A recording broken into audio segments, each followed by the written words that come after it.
Good evening, my friends. I just wanted to say hello, and I hope that all of you are well. Been doing a lot of reading lately. I've been trying to have supper a little bit earlier, which means like around 4:30 or so, getting out for about an hour, hour and a half walk, and then getting in at least an hour, hour and a half of reading if I can, and intermixed with working in the garden and going out in my enclosed mobility scooter Bella or my not enclosed mobility scooter Kit. But yeah, and of course, expanding my knowledge has always been my thirst as far as reading is concerned. I don't like fiction. I like to say that I don't like to read about other people's fantasies. Um, Not that you can't read and learn information, real information, valuable information about all kinds of things in fictional books. I just would rather read something that I know I'm learning is something that I'm really interested in. And yeah, it's just ever since I was a child. I mean, we had lots of books around the house, lots of magazines, and lots of encyclopedias. Um, we had this great big tome. It was this huge book, and it was like thousands of like crazy. They weren't crazy facts. They were just facts. But there's just so much information in that book, and yeah, I used to read a lot when I was a kid, and I've tried to read throughout most of my life. Times when I've been, more busy at things, it's gone to the wayside. But when I became disabled with my arthritis in the late 1990s, early 2000s, um, yeah, I've read so many books on so many different things that I couldn't even tell you what I've read. Um, Going back, like I could pick out some highlights here and there, but and a long time I was reading a lot of ebooks, and sometimes the ebooks were just they'd been kind of to make it even free. They were transferred over to PDFs, so basically read books in PDFs, and a lot of that information's been lost on hard drives that died or computers that died or whatever. So yeah, I can't I can't even tell you everything that I've read. But when people have asked, what do you do with your life? What do you do all the time? A lot of it was reading and a lot of movies as well, documentaries, and of course YouTube I've been a part of since like 2006. So yeah, I've tried to just stuff my brain with information. And of course, as many of you know, that I've got a very large interest in the occult and esoteric, forbidden, quote unquote, forbidden knowledge.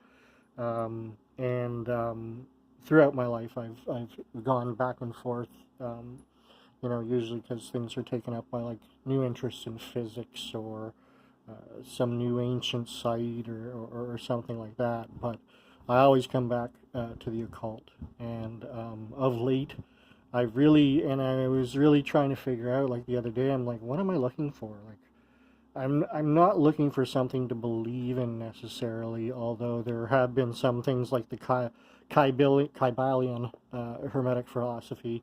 I did like what I read in this book, for the most part, um, because we're on the planet Earth and because we evolved the way that we did.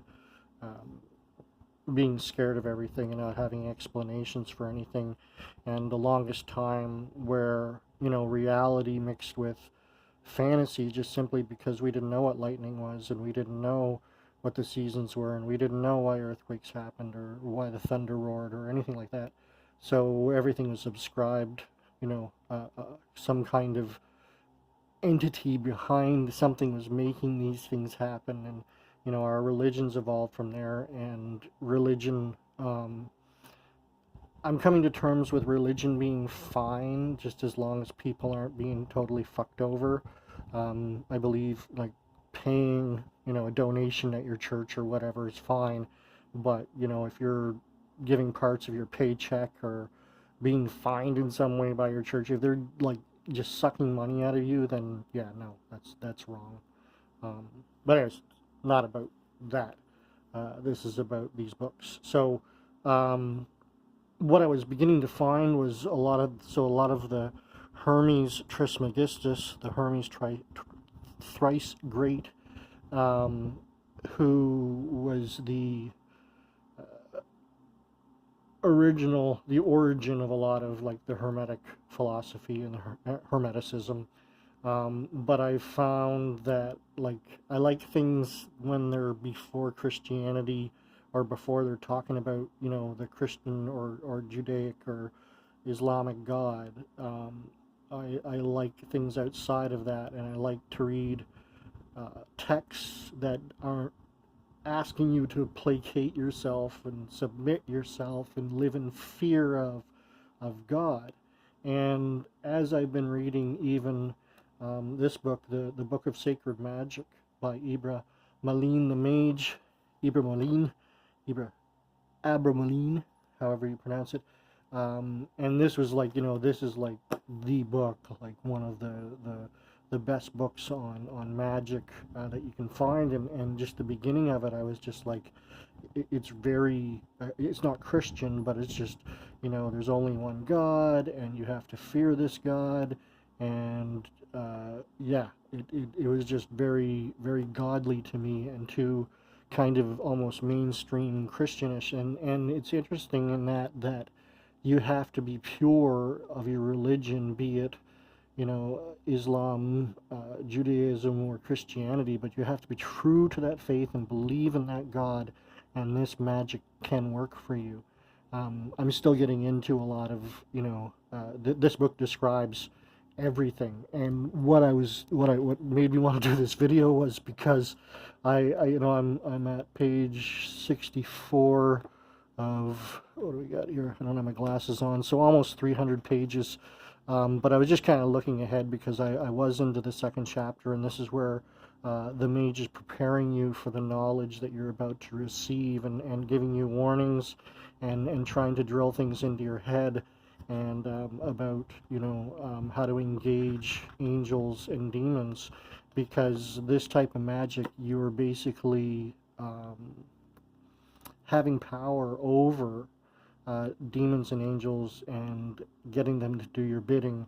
And where a lot of people go wrong is that when you're engaged with a demon, they can trick you into, you know, all kinds of things, including giving up your soul, and basically lead you down the wrong path. And this book is about staying on the right path, being true to God and fearing Him and understanding the justice.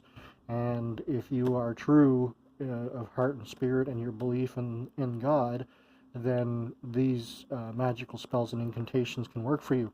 And as I was going ahead, so I got, yeah, is this where, yeah, so this chapter, in chapter, the 19th chapter, like, it goes through all of the demons, and then it goes through all of the sub-demons, and then it goes, like, it just breaks everything up into, you know, basically the hierarchy of demons that you would have to be dealing with, and knowing their names, and gives brief descriptions and colors and things, you know, I'm not too sure if there's things you should say and shouldn't say, but yeah, he gives you warnings, and it's just amazing. And this is the kind of stuff, yeah, that I've been wanting to read about. And it's been interesting, an interesting journey, as it should be, and always, of course, learning new things. But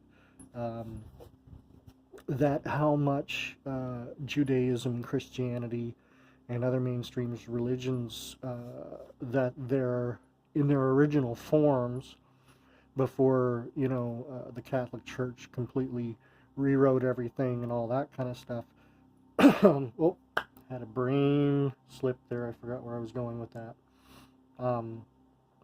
But just how much of this, like Christian, Judaic, and Islamic religions, have esoteric knowledge and magic in as part of their religions, but because it slowly became that they didn't want people to have this knowledge, they didn't want people to have this power, and especially with things like the Catholic Church, where the priests and all of their hierarchy of bullshit, they're an intermediary between you and God.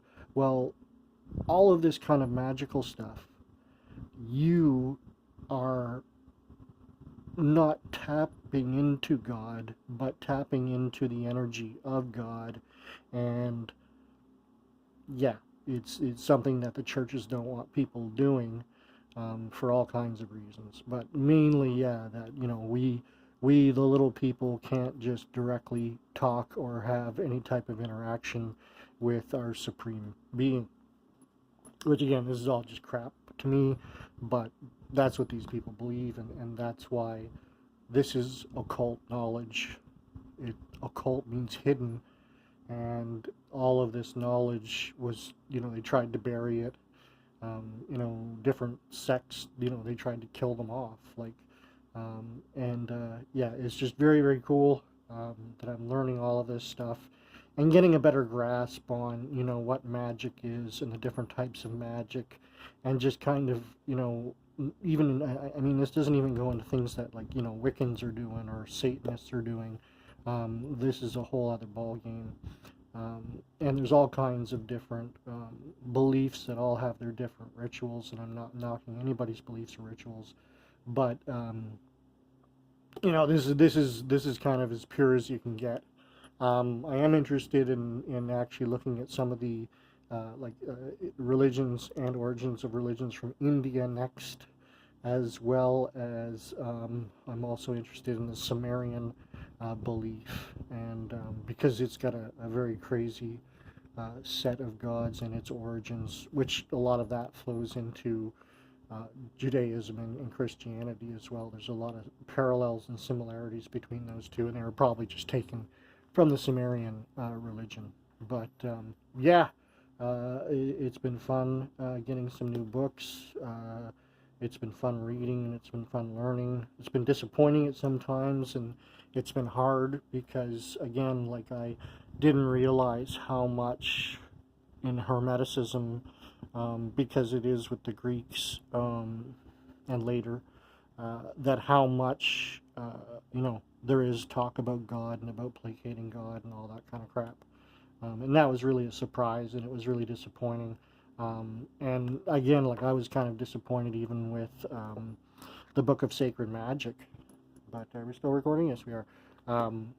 Because, again, it was going down that path of, like, you have to fear God, and you have to know God, and blah, blah, blah. And I was like, this is just shit. But I'm glad that I stuck with it, and I'm glad I looked ahead a little bit and saw what was coming up, because what's coming up is, like, the real shit. And again, I really have no plans on practicing any of this. I can't, for several reasons, at least as far as Hermeticism and as far as sacred magic is concerned, at least as far as I've understood it in this book, because, and this might shock people, but because I have arthritis, I probably wouldn't want to be able to get into this, because you have to understand that some rituals can take up to a month, as far as I've read. That's maybe wrong. But from what my understanding is at this point, that there's rituals that demand everything from fasting for, days, not sleeping for days, having to walk in a certain direction, and, for hours and hours and hours, and really kind of a lot of my observation in reading what I've read so far from other books, some magic seems to occur when you're at the most broken state, like you're in a ritual to the point of exhaustion, that are you hallucinating what you're conjuring is what I it sounds like to me, and in some cases it can be, and in other cases I think that, depending on, again, what you're doing and what your own beliefs are and all that stuff, that you may have, ingested anything from weed to, hallucinogens or whatever, that also help, would maybe even poorly influence your ritual. But yeah, um, I can't partake in that because I don't have the energy.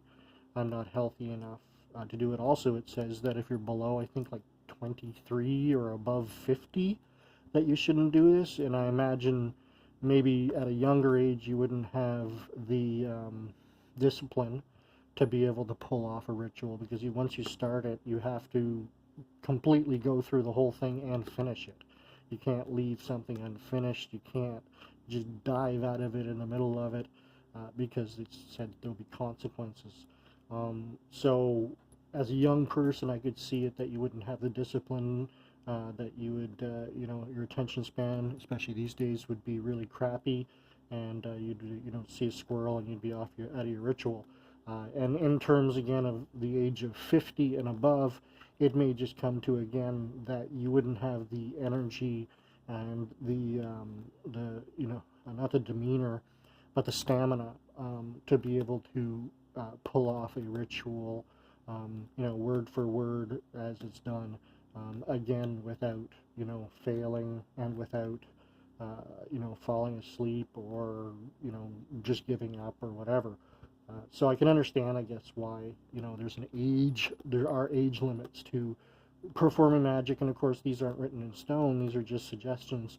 But again, if you really want to be able to pull off magic, then you need to be in pretty good shape mentally and physically, to be able to do so. And there's a lot of warnings in all of these books. There's a lot of warnings, and because you're playing and toying with things that are greater than us. And this is what this says. So, but anyways, so yeah, and tomorrow I should be getting a new book, and it's basically a dictionary of demons and angels, and other entities, but it's drawn. So there's definitions plus drawings of all these demons, and I believe a lot of the demons that are in the sacred magic, the Goetia, and books like that, the Solomon, Key of Solomon demons, that kind of thing. So I'm super, super, super excited for that to come tomorrow or the next day. And yeah, I'm in various stages of reading Kabbalion. I've already finished. I had started to reread again, but I started to get into the Corpus Hermeticum, and I was like, oh my God, there's so much God stuff in this, that I wanted to get back into heading towards magic and rituals. So that's why I started back up again with the Sacred Book of Magic. And this is Damien Eccles and his wife, Helen Davis. And they basically did a book of rituals, which I haven't read the whole thing. I just wanted to get the gist of what he was, what his beliefs were these days and where he was going. It's interesting, and it includes a lot of meditation, and mindfulness, and he's incorporated rituals into that. So it's a pretty cool book. Yeah, it's neat to have in my library.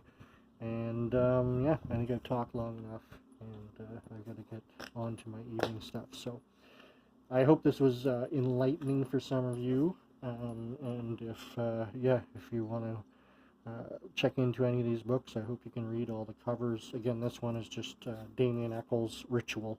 And of course, Damien Eccles was part of the West Memphis 3, and I think I saw the other day that the DNA testing has actually gotten the green light to go ahead. So that's good for those guys, if it exonerates them, of course. Let's go. Have a good evening. Be good. Take each day one day at a time, and enjoy the summer. It's slowly fading, but we'll have a beautiful fall. And please like, subscribe, and share, and we'll either see you in the garden, or else we'll see you somewhere around here.